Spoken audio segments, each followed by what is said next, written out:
খামারের মধ্যে ঘোড়া পেয়েছি, 6টা ঘোড়া পেয়েছি, যেটা হচ্ছে আমরা জবাই করা দেখেছি এবং চামড়া তারা এটা চামড়া অপসারণ করেছে।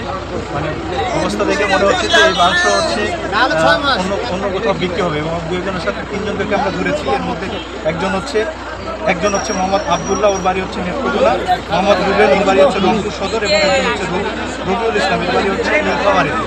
আমরা তাদের সাথে কথা বলে যেটা মনে হয়েছে যে এখানে যে মাংস ঘোড়ার যে মাংসটা হয়, এই মাংসটা হচ্ছে ঢাকায় নিয়ে যাওয়া হয়, ঢাকায় বিভিন্ন জায়গায় হচ্ছে তারা সাপ্লাই দেয়, কথা বলে আমার মনে হয়েছে। তো এইটা হচ্ছে আমাদের আইন অনুযায়ী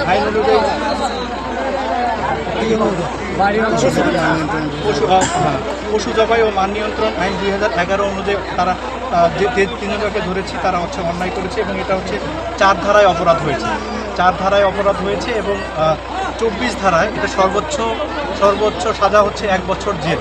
আমরা তাদেরকে 1 বছর জেল দিচ্ছি।